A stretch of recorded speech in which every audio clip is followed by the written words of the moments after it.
Welcome in to the latest episode of Betting the Pitch presents the NFL podcast. I'm your host, _G Warner, joined by @A_Schnicker. We went 1-1 our best bets last week. I won't tell you who won, but it might be the guy talking right now with a dramatic, actually not so dramatic return of Jameis Winston back to the New Orleans Saints, home grounds, and Caesar Superdome or something like that, that I believe @A_Schnicker and I attended still in this year of our Lord 2024. Unfortunately, @A_Schnicker had the Pats +5. They lost by 6, naturally, with a blocked extra point plus a fall over on a 4th and inches that would have probably gotten us inside the number if that was converted. And then maybe a touchdown could have been scored. And who knows, maybe the Patriots would have won the game. @A_Schnicker, we were recording a little bit earlier than usual. Yeah. If you need to get off and feed your kid, please let me know. But it seems like we're good to go. Yeah, we're fine. We're gonna be good. Um, uh, this slate's pretty. We're gonna make the most of this slate that we What got do you mean by this that? week. It's just kind of rough. Like I just think that you brought it up. We've got a lot of teams on bye. There's not just last week we had a lot of fun divisional matchups. And this week it's all just there's just not a lot speaking to me at this point. Well, we will speak to each other over the next 40 or so minutes on this week 12 edition of the Indeed. NFL podcast. We'll find best bets for you end of show. We are 12-10 year to date. So profitable, but not as great as we were early in the year. But we're getting back to that number and we had a great playoffs last year. So stick around. If you're not subscribed, please do so. Betting the Pitch on Apple Podcasts and on Spotify, @the_real_G Warner on YouTube. And of course, if you want the 1 minute reel, go to Instagram and @the_real_G Warner as well. We normally go through the standalone games, which we will again. We have a Thursday night, a Sunday night, and a Monday night. No Frankfurt or London games to worry about, thank God, for the rest of the year, at least until 2025. So then we'll do a snake draft for 3 other games. We give you a full 6 pack just to make sure you get 1 beer per each. That might be a quick 6 pack, actually, if you're drinking while we play, but it is what it is. We'll start on Thursday with one of those divisional matchups that I think a lot of people expected to be a lot more of an interesting matchup earlier this season. The Pittsburgh Steelers are 3.5 point favorite on the road at Cleveland. Total has dropped all the way to 36. Now, before this podcast started, I was going through and seeing where numbers have moved. The Steelers initially I saw -4 and a total of 41.5. They're now 3.5 point favorites, slightly smaller despite a close home win against the Baltimore Ravens. And the total has dropped 5.5 points to 36. Yeah, I'm assuming we're gonna get some of the normal Cleveland weather. Um, that's I what the check weather that. experts were prognosticating, right? Cleveland weather Because it, Thursday looks like snow showers, a 39-degree temperature for most of the day. Let's go to the actual 7 p.m. Yeah, 39. Actually, it climbs to 40 at 10 p.m. with some showers. So, oh, you better lube up, bring that sunscreen if you're in a steak by the lake. yeah. Um, okay, what do we take from Pittsburgh's, impressive win? They stymied the best offense in the NFL.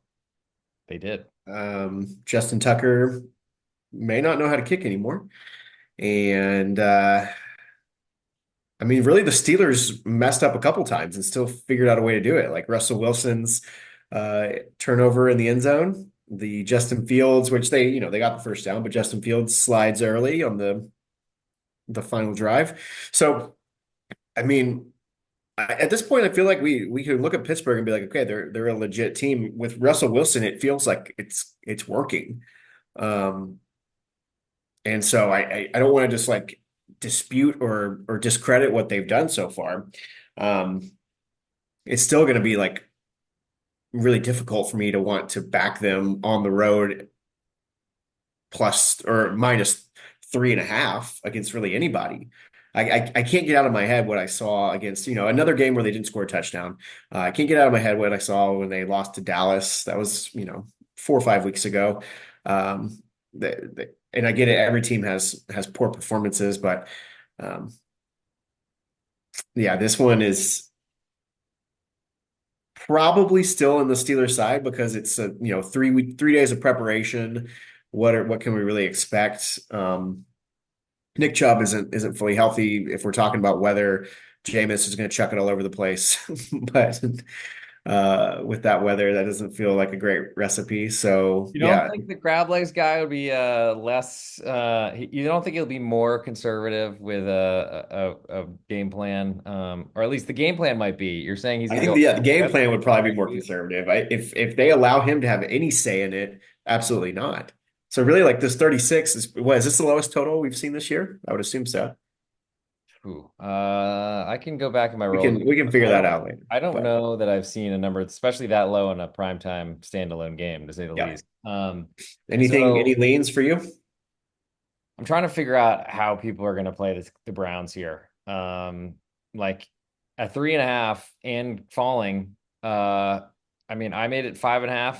Mm, Then basically I'm watching these games and making them again and made it 5.5 again. So with the same total. So I didn't really change anything. And I try to not look at it. So I'm trying to do it differently. And I mean, I don't get it. My total's above 40, but most of my totals have been. I don't weather certainly I didn't have in my mind, but man, I mean, my takeaway from the Steelers is yes, they had a million ways to clinch that game and somehow didn't. I think Russell Wilson is a bad quarterback, and yeah, I would rather, if I'm a Steelers fan, I think I want to see Justin Fields instead. But he just, if they're literally committing to the let's score sub 20 points a game, but not turn it over, except for if it's in the opponent end zone. I guess that's somehow a little bit safer in some weird way.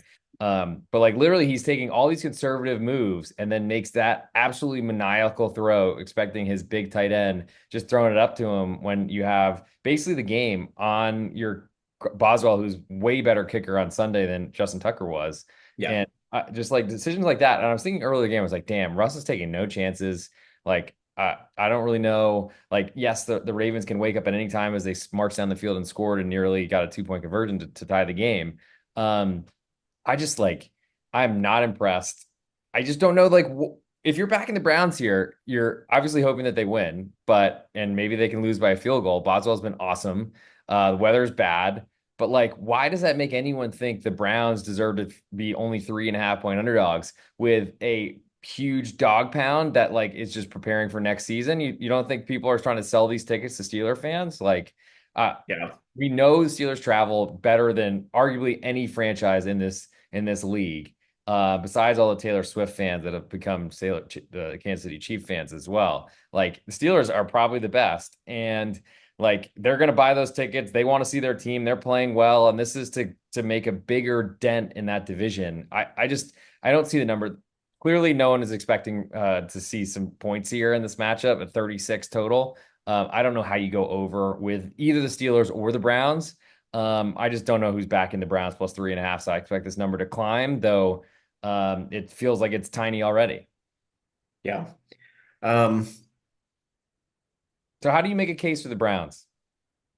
I okay, just sort of did with Russell Wilson not being a high scorer, but if he's not going to take chances, and I'm sure he's yeah. going to react to that end zone turnover and be even more conservative.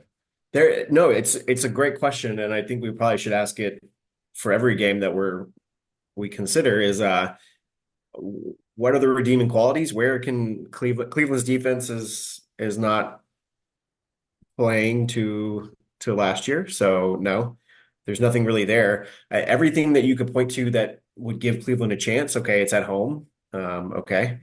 Hmm. Um, the offense can't like they want to be able to run the ball. They haven't been able to.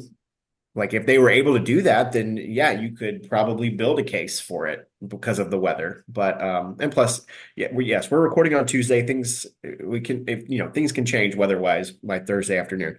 Um, yeah, there's nothing here where I could say, oh, it would take turnovers. It's going to take Steelers mistakes, things that you cannot account for, or things that you cannot even like get close to guaranteeing to you're just putting a ticket on what people think is the sharp side because it looks funky. Like that's your only rationale. There's no statistical number that's going to get you on Cleveland at this number, in my opinion.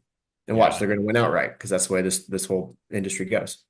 I mean, that's certainly what the number suggests. I think the defense would be better if the team was playing better, but I think that's one Yeah, of those things that for goes sure. when things aren't going well. And honestly, I'm not really sure what's going on with Kevin Stefanski. I don't know if he's going to stick around, what they're going to do with Deshaun Watson. There's a lot of questions, but losing certainly benefits the Browns. So until he gets to 7, I don't know where I'd be playing the Browns. So and even then, I don't think I'd want it either. So move to Sunday Night Football, then we'll come back and catch some Sunday games.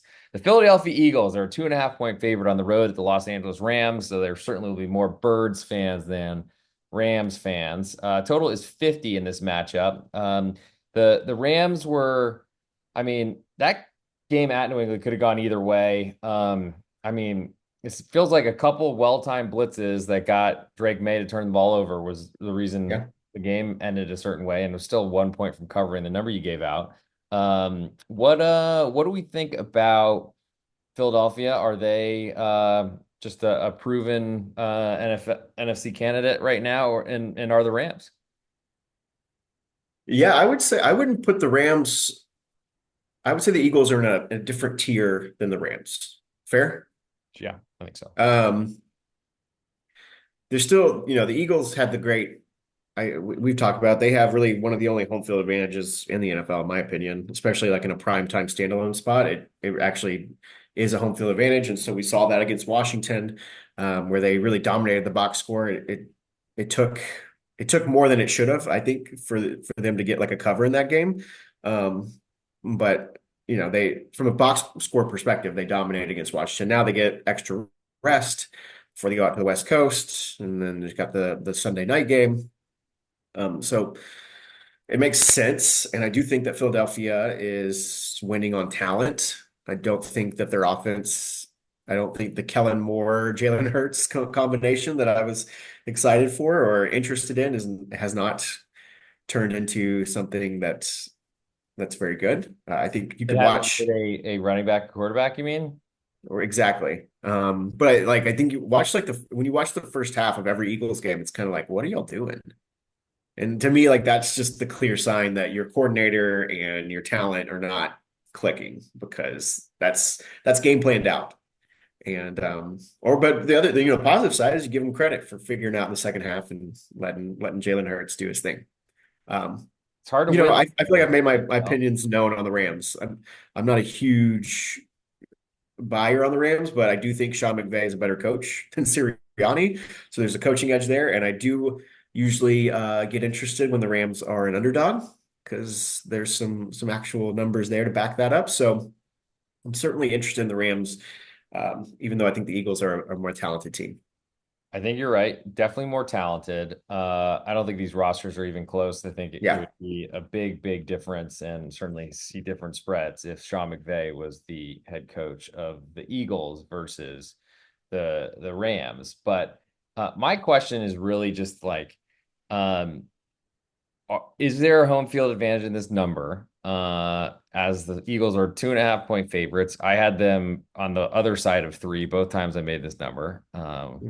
Actually about the same number both times. I had Philly was expecting -4.5, but I'm essentially like adjusting for no Rams home field advantage, and I feel like there must be some in this number.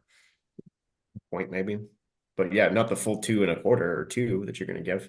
Because and my numbers are kind of meant to react to what I would expect to be out there. They're not exactly like I'm betting them based on variance, but that is a pretty significant change at week 12 NFL edition, betting the pitch podcast on Apple Podcast, Spotify, and YouTube at @the real_G Warner. But I just feel like the Rams, I mean, they looked so good and they changed so many opinions based on that Thursday night football game against the Vikings, who have looked absolutely horrible since. And the win at New England was a ball game. And going on the road, early start, all those sort of things, like credit the Rams for winning that game, covering the spread. There's not much more they can do. But this is a different scenario. In LA, you have the Eagles with a ton of fans out there already, tons traveling in. I'm sure I've been on the flight from Philadelphia to Dallas, day of a game. So there's going to be plenty of Birds fans out there. And I think that's going to make a difference here. I just don't, the Rams, I mean, they won the Super Bowl, they traded away so much, and that really depleted their club roster. And I think that's kind of what put you to thinking, okay, this team's not going to really be that great, but they do have a great coach. It probably is a much better situation than playing in some sort of fashion where you're just seeing the Eagles. To me, I think you're onto something with the early part of games where they struggle. Like that's never good because the NFL, you can't really do that. You can't. Teams are too good. They're all too similar to not perform early in games. I just feel like the juice is certainly pointing this move to three. I think with public money coming in, especially at the end of a Sunday night when people are trying to prepare to pay their man, or if they're listening to betting the pitch, they're hopefully actually trying to figure out how much they want to take from their man. I just feel like this one gets to three, and until it gets there, I think there's value on the Eagles because a 3-point win at the end, field goal to win it, if you have -2.5 is great. If you like the Rams, I suggest you wait. We'll move now to Monday Night Football, unless you have something more on that one. No, it's We'll perfect. go Ravens, 3-point favorites at the Los Angeles Chargers. Total is 51 on this one. And I've seen this number as high as 3.5, as low as three. And you had some thoughts on the Chargers Sunday night football game that I think we could enlighten the group on because I have some thoughts based on your thoughts as well. Perfect. I just like I appreciate maybe it's and maybe this gets lost over text, and I have no idea which way you're going to take it, but That's my favorite. I like uh it. foundationally, I think what you and I or what I just was thinking is that I like where the Chargers are going, and that's not really like, in my opinion, it's not really a hot take. I think you could turn on most like podcasts or radio shows this week, and everyone probably is saying the same thing. Just because like you've got two tackle, Alt and Slater that are awesome right and left tackle, so your offensive line feels good. You've got a coach that, you know, as wild and or weird as he is, he's got a national championship in college and Super Bowl appearance in the NFL. Like he knows what he's doing. It feels like an adult type franchise, like an adult's actually running this franchise for the first time in like a decade. And Herbert's got the talent. I They're still missing pieces, like the receivers, other than your boy Lad McConkey. Like, My boy. yeah, your boy. I mean, he's my boy too, but like I know you like really like him. Um, Do I? yeah. I mean, I do have him on a fantasy team in a league that we're in, but I don't know. Um, I don't know that I like. I, Apparently, he's a good route runner, but keep going. anyways, well, My maybe I've boy's a rambled. real student of the game. Spends I've, all his time watching film. I've rambled probably too much.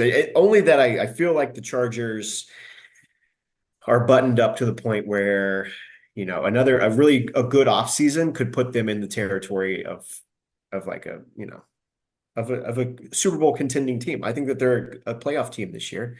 That one that could surprise somebody.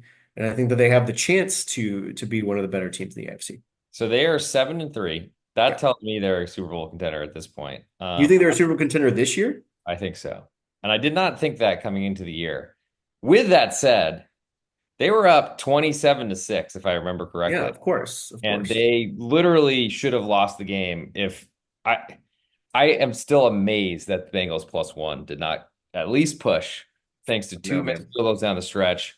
And I feel like the broadcast was talking about questions about the field goal kicker. And it's like, wow, he's kicking the ball so high above these uprights. I don't even know how you can tell if they missed. And then I guess two of them weren't high enough and didn't get the benefit of the doubt. But also the missed interception in the last drive that ended up kicking the last field goal, like, or excuse me, that the Chargers ended up scoring the touchdown. But like, there's to me a lot wrong with the Chargers. But if they're going to take big leads, I mean, we talk about with Texas football all the time with Steve Sarkisian. Was he a great coach because he was able to keep the leads, or a bad coach because he wasn't able to hold on to them? Mm. That could be a depth thing. That could be something you talk about in the offseason and building the Chargers further. That was an incredible game. And unfortunately, when I was catching up with it, I'd already seen a picture of Justin Herbert on the like ESPN home screen. And they always, I mean, they're never going to put somebody up there who didn't win the game. So I already knew No. something bad was going to happen for my Cincinnati +1. Yeah.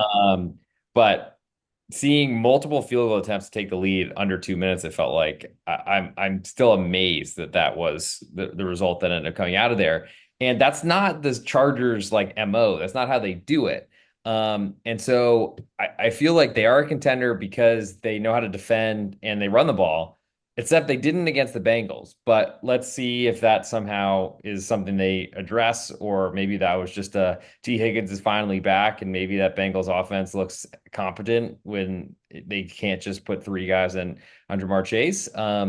But we haven't gotten to the Monday Night Football game yet because the Ravens No, are that's three-point favorites. They right. 3-point favorites on the road at Pittsburgh, which to me was an insane number. I'm very sad I didn't put the under as well on as I did play the Steelers. And I mean, there are definitely some scary moments, and fading Lamar is never something I want to do. Should see a fair amount of Baltimore fans in Los Angeles as we have back-to-back Los Angeles night games with more road fans than home fans, I'm expecting.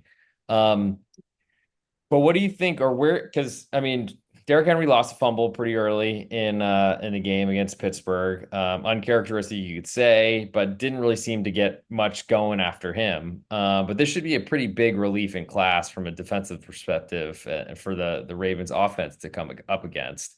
Yeah, I In agree. Yeah. Ravens, like they still have very good Super Bowl odds. They are not doing great, and they have a long way to go to even win the division.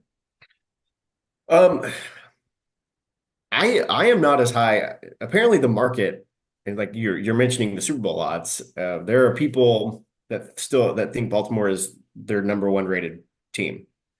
Um, and I went into the season feeling like, yes, that to me that's gonna be the case. And watching it, I can't do that. I think their offense has been so good, so great, but like That's not enough. it's not, especially because of how wide the split is. And that's like Do you think they can stop the run, or do you think it's because they are so bad at the pass that people run less? why, yeah, why would you need to? You Because I really think don't need most to. teams want to run. The Chargers do want to run, but after seeing what Justin Herbert did, I certainly was a detractor on him for a long time so far. Probably the definitely the lowest on Justin Herbert of anyone on this podcast. But For sure. That's I true, for just sure. I don't know necessarily like. It's hard because you're basically on a neutral site at any Los Angeles home game, as we just talked about with the Eagles and the Rams. But I don't think the Ravens fans are traveling as well as the Eagles. Yeah, you're gonna hear a bunch of O's and weird people talking about Utz chips and whatever crab fries. But like I Old Bay or whatever. I just like to me, bad defenses, good offenses, like they do not go very far. Yeah. And honestly, again, back-to-back road games, that's tough. Opposite coast, that's not easy. Like, and they got to win by 3 points when their Hall of Fame field goal kicker is having the biggest struggles of his career. So I'm interested in the Chargers +3, I got to say. And it's a little bit more juice right now. Bet online, SportsBetting.ag, sister site. If you're not a member there, go join, get some free money. Follow the links to the podcast descriptions, Apple Podcast, Spotify, and on YouTube. I like Chargers +3. Total's high, but I don't know how you can play under based on what we just saw on Sunday Night Football. Plus, the Ravens coming off a really poor scoring game after their own I guess hieroglyphics or fireworks is probably a better way to put it against the Bengals. Yeah. You ready to pick a Sunday game to talk about, or do you want to go a little bit deeper there on Monday? No, I think I like what you're saying with the Chargers there. And also you don't really need to have a run game. You could just put Herbert back. I mean, Cincinnati finally started using a spy because of what Herbert was able to do with his legs. Like he's an extra element in the run game now. Um, yeah, I probably feels a little square +3. Like after what we watched, last week. To play, you Um, think playing the Chargers +3 is square? I do. Huh. We had a standalone spot. We had the Ravens coming off a bad loss. I don't know. Maybe I'm overthinking it. Who's Uh, coming? It's I a mean, long ways away. it is a long ways away. This is certainly not the Browns on Thursday night. If we're talking home underdogs with no home crowd True. whatsoever, playing a silent count likely at home, but they're used to it, which is nice. Yeah. I gotta like we've seen this as high as 3.5. I feel like a 2.5 would be a very surprising move to me from this number. So Sure. to me, that's usually how I determine what the square side is where is this number going? If this goes to Chargers +2.5, though, I'm gonna be very, very You're you're right. You're right. Okay. Okay. And we've Sunday, gone here. what Let game you want to me, talk about? yeah, let's go with another divisional matchup that seems kind of fun. Uh, NFC West, Cardinals visiting Seattle. I figured you were going there. Yeah. Yeah, for a guy who's lamenting not enough divisional matchups on this slate, we're Well, that's talking the only good one. I mean, this is a very good one, I think. So the Cardinals will pick 'em right now on the road to Seattle. Totals 47 and a half. My latest cut of my NFL Sunday and biggest regret was Seahawks plus 6, and I'm really, really sad about it. And Hmm. basically hate watched, and it was like, okay, Gino's gonna screw this up. He sort of did. And then I was like, well, they're gonna drive, and then hopefully this is a pick six, like awful beat that I just avoided. Well, then they won the game straight up. Yeah. Uh, is that good Seattle? Is it bad San Francisco? Because San Francisco hasn't looked great this year, yet they're another one of those teams that's a Super Bowl favorite with I think a 500 record or something not great at the Mhm. moment. Seattle, I mean, I feel like I have not done very well predicting Arizona this year, though I did take them in an absolute mauling of those New York Jets. By the way, I already cashed my under 9.5 season wins. Didn't expect that in week 11, but bet online if you could credit that. Thank you very much. Where to me, Arizona off a bye is really tough to look away from, but pick them. I feel like I haven't seen this number from Arizona on the road against anybody. No. And that's like Seattle's gotten healthier. They a lot of last week we were talking like the 49ers, we've just been playing against them all year. It's been a great fade.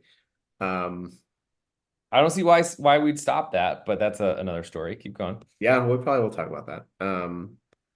But that's when we'll get too cute. Um, anyways, I still like Seattle here. And yes, I'm with you. Like I haven't had the best success against Arizona this year either. But if I like, I'm trying to like this is Seattle's shot here. Like one of these teams is going to win the division. Ooh. I mean, you were on this earlier in the season talking about NFL NFC West division odds way back Yeah. when. And we kind of missed the boat. We were talking if we would have taken Seattle preseason, of course, like it shoulda, woulda, coulda, all that kind of stuff. We also But didn't know that Christian McCaffrey was not going to play the first game of the season and miss 10 weeks. So missed 10 weeks. Yeah, you're he right. did return at a very important time, though, of my fantasy season, I gotta say. He did. When I needed a win against A underscore Schnicker, and I somehow found one, but I'm still outside the playoffs, and I don't know how I'm going to get in there. Anyway, keep going. Great. This is great podcasting. Talking about your Yeah, fantasy everyone team. cares about our fantasy league. Yeah. Seattle's getting healthier. Gino is still terrifying to back, Yep. and but they need it's like kind of like that whole like the cliche or what it keep that energy this week. Like what he played, how he played against San Francisco, where it was kind of just like, you know what, I'm about to ball out and um this is my keep that he just needs to keep that energy. Um I still don't know what Arizona I thought was a great matchup for the Jets, leaving, that was a great spot. It was about to be their bye week. They can run the ball well. I think Seattle will be able to slow down Arizona's run. So that's why I would take Seattle. Okay. I mean, I don't know that I'm backing Arizona as a road pick 'em here. I think I need at least plus one, and even then, I don't even know if that's enough. So that's probably an easy skip for me. I think the next one you alluded to, you'll pick a little bit later in the show, so I don't need to know necessarily go to the biggest game on the slate, another in this 4:25 Eastern time window. But I am curious your thoughts. It does seem very interesting to me what we seen from the Minnesota Vikings. They're a 3-point favorite on the Mhm. road at the Chicago Bears, another divisional matchup that you lamented. Totals 39 and a half in this one. Are how do we feel about Sam Darnold? Because the it almost seems like he's either hurt or he's been figured out. Yeah.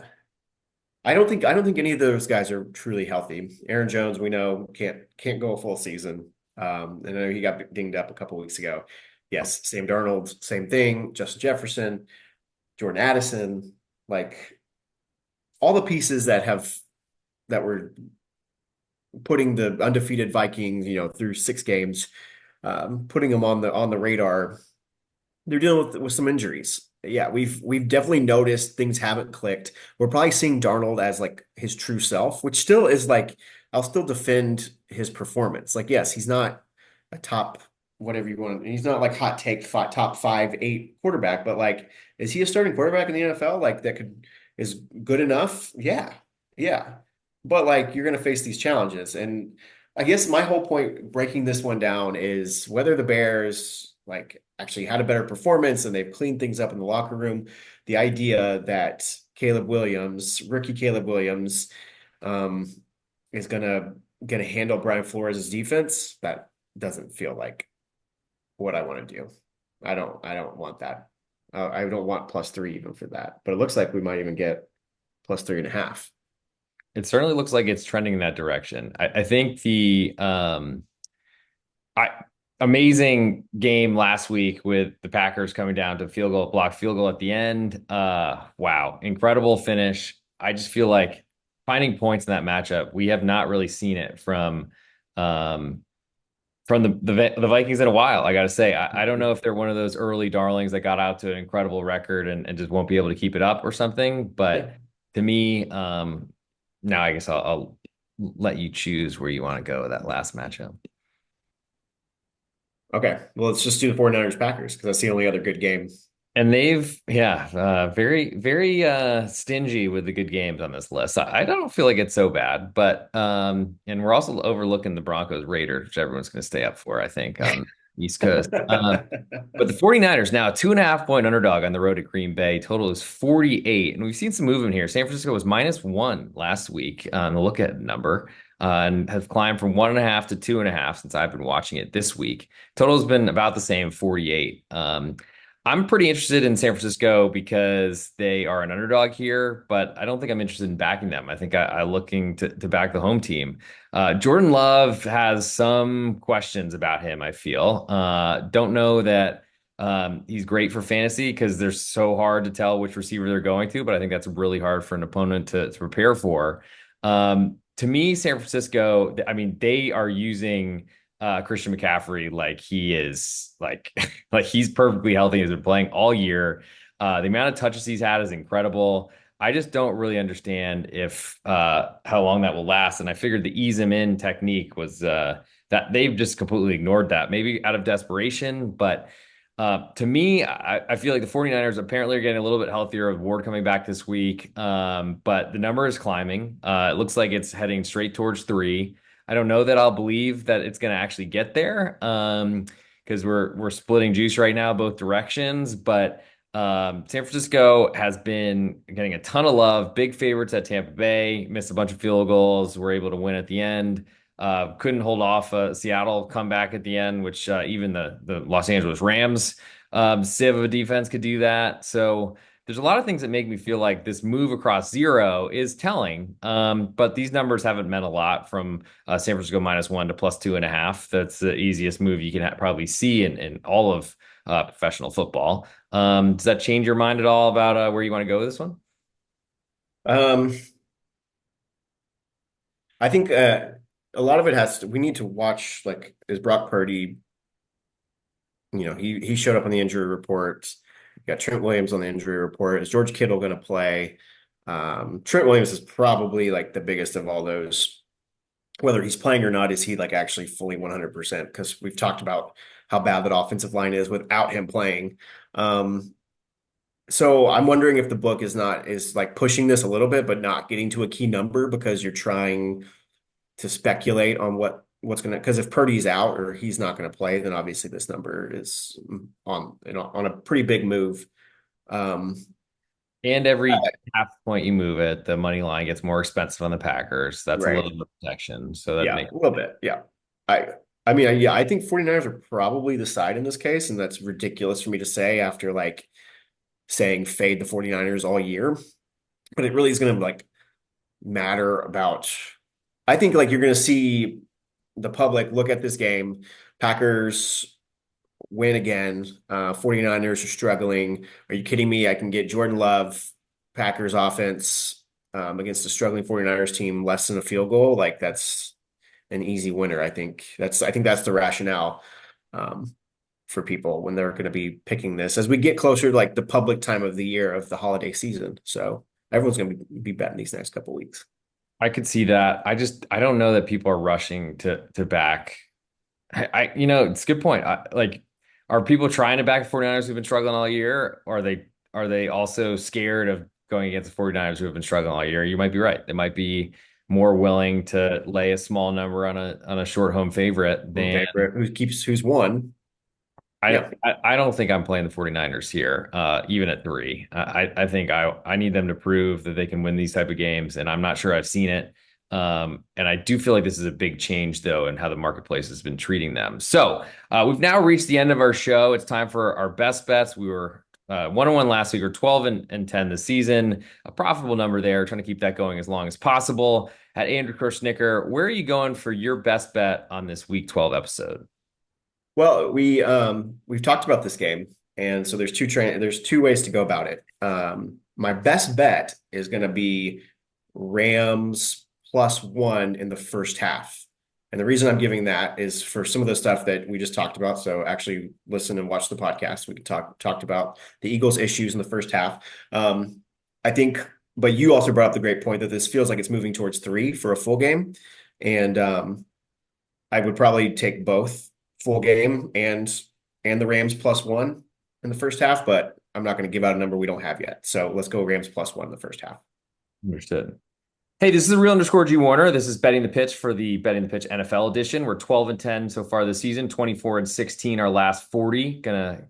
Might as well jump on the train now as we head into Coverville, especially throughout the playoffs, as that's our time to shine for the betting the pitch NFL edition. At A underscore Schnicker just gave out his first pick. He's going with the Los Angeles Rams, a 1-point underdog in the first half at home against the Philadelphia Eagles on Sunday Night Football.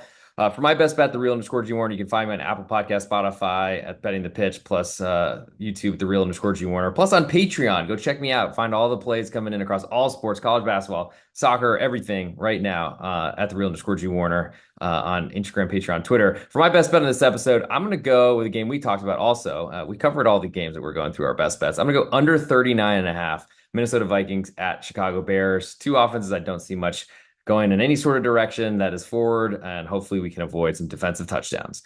That'll do it for this episode of Betting the Pitch.